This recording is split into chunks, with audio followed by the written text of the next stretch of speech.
अस्सलामुअलैकुम व्यूअर, कैसे हैं आप सब। उम्मीद करता हूँ सब बखैर आफियत होंगे, अल्लाह शाद व आबाद रखे। व्यूअर, आज की वीडियो मेरे उन व्यूअर्स के लिए हैं कि जिनको वेरिकोसिल है और उनके कई सारे क्वायरीज़ या सवालात मेरे पास आए कि डॉक्टर साहब ट्रीटमेंट तो आप देते हैं, तो हमें कुछ ऐसे टिप्स और तरीके भी बताएं खुराक में, या जनरल ऐसे तरीके हों कि जिस पर हम अमल पैरा हो जाएं और इस बीमारी से छुटकारा पा जाएं। यहाँ मैं आपके साथ वो केस डिस्कस करूँगा वेरिकोसिल का, जिसकी वेरिकोसिल की वजह से काउंट पर भी बुरे असरात पड़े, उसकी मोर्टेलिटी पर भी बुरे असरात पड़े, और वो गुज़िश्ता 7-8 साल से भांजपन के शिकार थे। ये केस भी उन्हीं केसेस की तरह था जो हम आपसे कहते हैं कि हमारे पास जब आते हैं तो इनके पास सिर्फ एक सीमन एनालिसिस होती है, और बल्कि एक नहीं होती, कई सारी होती हैं। बार बार वो सिर्फ सीमन एनालिसिस कराते हैं। बाकी अगर उनसे पूछा जाए कि कोई और रिपोर्ट है आप लोगों के पास, तो उनका जवाब होता है कि नहीं, और रिपोर्ट तो किसी डॉक्टर ने या हकीम ने हमें कहा ही नहीं है।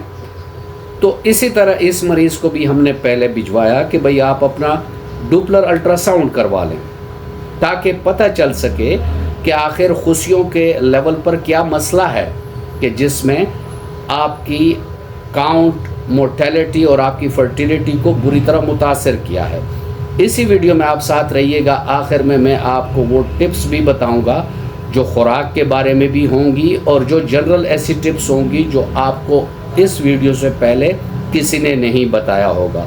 और अगर आप अपने इलाज के साथ उस खुराक के टिप्स पर और साथ में और जो टिप्स मैं आपको बताऊंगा उस पर अमल पैरा होंगे, तो आपका इलाज अगर 10 महीनों में होना है तो वो 5 महीनों में हो जाएगा बग़ैर ऑपरेशन के। चलते हैं वीडियो में, देखते हैं अपने मरीज़ की वो रिपोर्ट जिसमें उसका जो सीमन एनालिसिस था, उसकी कंडीशन क्या थी इलाज से पहले। चलते हैं स्क्रीन पर। व्यूअर्स, इसमें आप देख सकते हैं कि मरीज़ की इलाज से पहले जो काउंट था वो 2.4 मिलियन था, यानी कोई 24 लाख जरासीम थे। टोटल मोर्टेलिटी 28% थी, और उसमें भी जो रैपिड लीनियर प्रोग्रेशन था वो 2% थी। इमोर्टाइल जो थे वो 72 थे। अब चलते हैं उसका वो अल्ट्रासाउंड भी देखते हैं, जिसमें आप देख सकते हैं कि उनका जो वेरिकोसिल था वो ग्रेड 2 का था। इसमें व्यूअर्स हमने क्या किया, जो आपको पता है कि हमारी केस टेकिंग होती है, ये ऑनलाइन केस था, अपनी फ़ीस जमा करा कर उन्होंने केस टेकिंग का टाइम लिया। हमने उससे सवालात जवाबात किए वीडियो कॉल पे, और उसकी तमाम अलामात जो उसकी बयान करदा हैं या क्या क्या उससे ऐसा हुआ था वो भी मैं आपको इस वीडियो में बताऊंगा। यानी उसकी काजेशन क्या थी, क्या क्या इससे गलतियां हुई थी जवानी में।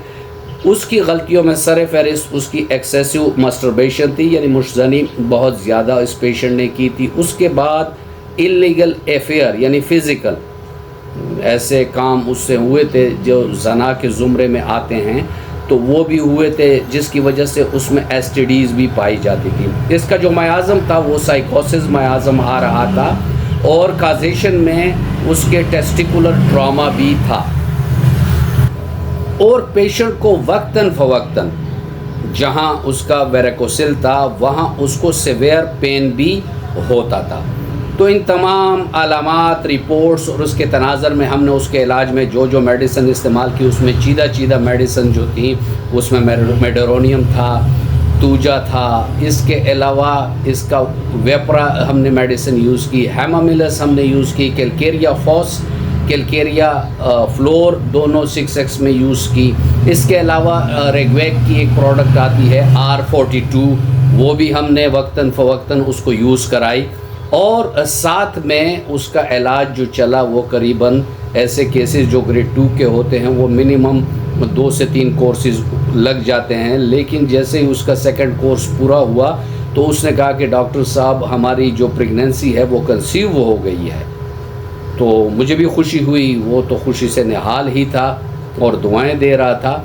तो मैंने उससे कहा कि आप 5 दिन का वक्फा वाइफ से रखकर पहले सीमन एनालिसिस करा लें, और फिर आप अपना डुपलर अल्ट्रासाउंड भी करवा लें।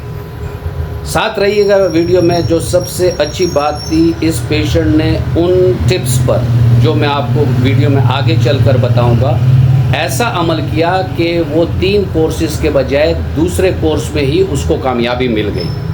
तो वो टिप्स मैं आखिर में आपको बताऊंगा। उससे पहले मैं आपको स्क्रीन पर लेकर चलता हूं और उसके सीमन एनालिसिस जो हैं वो आपको 2 कोर्सेज के बाद क्या रही वो दिखाता हूँ। चलते हैं स्क्रीन पे। व्यूअर्स, अगर आप देख रहे हैं कि इसकी जो आफ्टर ट्रीटमेंट जो काउंट था, जो पहले 2.4 मिलियन था, वो 65 मिलियन पर पहुंच गया था। इसके एक्टिव स्पर्म जो पहले 28 थे वो 55% पर चले गए थे। इमोटाइल उसमें पहले 72 थे और अभी इमोटाइल सिर्फ 30 थे। और जो मॉर्फोलॉजी थी वो 80% थी। और जब हमने उसका अल्ट्रासाउंड कराया, जो आप स्क्रीन पे देख सकते हैं, उसकी रिपोर्ट भी नॉर्मल आ चुकी थी। जैसे मैंने आपसे वादा किया था कि मैं आपको वीडियो के आखिर में फूड टिप्स और कुछ ऐसे टिप्स जिस पर रोज़मर्रा की ज़िंदगी में वो अमल करेंगे तो इंशाअल्लाह रहमान उनका जो ठीक होने का एक प्रोसेस है वो स्पीड अप हो जाएगा, यानी तेज़ी से वो ठीक होंगे। एक तो फूड टिप्स में याद रखें, हमने इस पेशेंट को ग्रीन टी बिल्कुल बंद करवा दी थी कि आपने कोई ग्रीन टी नहीं लेनी। दूसरी चीज़ जो हमने बंद की थी, इसके चावल या ऐसी खुराक जिसमें फ़ाइबर कम हो, वो हमने इसकी यकसर बंद करा दी थी। खुराक में हमने उसको सलाद का इस्तेमाल का मशवरा दिया कि सलाद ज़्यादा इस्तेमाल किया करें कि उसमें फ़ाइबर होता है। और वेरिकोसिल के पेशेंट को कभी भी कॉन्स्टिपेशन नहीं होनी चाहिए, ठीक है। कॉन्स्टिपेशन अगर ऐसे पेशेंट को होगी तो नीचे वो ज़ोर लगाएगा, जिससे वेरिकोसिल के ठीक होने की जो रफ्तार है वो स्लो डाउन हो सकती है और उससे प्रॉब्लम बन सकती है। ऐसे पेशेंट को कोई भी वेट लिफ्टिंग वाला, ख्वाह वो जिम में हो ख्वाह वो घर में हो, इतना वेट ज़्यादा वो लिफ्ट या नहीं उठाएगा कि जिसका ज़ोर उसके नाफ से नीचे पड़ता हो। ऐसे मरीज़ों को ऐसे खुराक लेने चाहिए जिसमें ओमेगा 3 ज़्यादा हो, जैसे अखरोट हो गए हैं, जैसे बादाम हो गए हैं। और इन मरीज़ों को सुरख लोबिया का इस्तेमाल ज़्यादा करना चाहिए। फूड में एक और बहुत बेहतरीन चीज़ हमने इनको बताई जो एंटी इन्फ्लेमेटरी भी है, एंटीऑक्सीडेंट भी है और हीलिंग एजेंट भी है।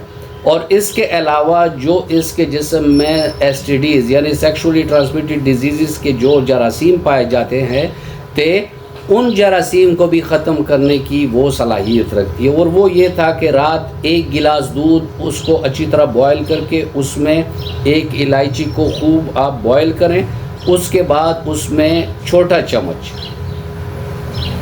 के सर पे या आप एक चुटकी भर समझ लें, चुटकी भर आपने उसमें हल्दी का पाउडर थोड़ा सा डाल देना है उस दूध में। हर रात को हमने उसको ये दूध भी बताया कि भाई आप ये दूध पिएं ताकि आपका जो वेरिकोसिल है और जो स्पर्म के इश्यूज़ हैं वो जल्द अज जल्द रिकवर हो सके। दूसरा जो मैंने आपको कहा कि इन मरीज़ों को दर्द बहुत होता है, तो उसके लिए वो अक्सर ये होता है कि खुशिये जब गर्मियों में थोड़े नीचे आ जाते हैं, लटक जाते हैं, तो उससे एक प्रेशर पड़ता है ऊपर जो रगें होती हैं उसमें, और उसमें जब वेरिकोसिल होता है तो दर्द नाकाबिल बर्दाश्त होता है, जो कभी पेट की तरफ जाता है और कभी नीचे रानों तक और पैरों तक चला जाता है। यानी वेरिकोसिल में ये तकलीफ़ भी बहुत ज़्यादा होती है। तो इसमें हमने मरीज़ को ये कहा कि आप ऐसा अंडरवेयर पहना करें कि टेस्टिस को एक सपोर्ट मिले और वो बिल्कुल लटके ना, ठीक है। तो ये वो टिप्स थी जिस पर इस पेशेंट ने अमल किया और रिज़ल्ट आपने स्क्रीन पर देख लिया कि उसके सिर्फ 2 कोर्सेज़ करने के बाद उसका वो मसला जो सालों का था वो दिनों के अंदर हल हो गया। व्यूअर्स, ये था आज का टॉपिक और मैं उम्मीद करता हूँ कि आपको वीडियो अच्छी लगी होगी। अगर आपको वीडियो अच्छी लगी है तो वीडियो को लाइक शेयर ज़रूर करिएगा ताकि किसी और का भी भला हो जाए। मिलते हैं किसी ऐसी ही अच्छी वीडियो में, तब तक के लिए इजाज़त। अल्लाह हाफ़िज़।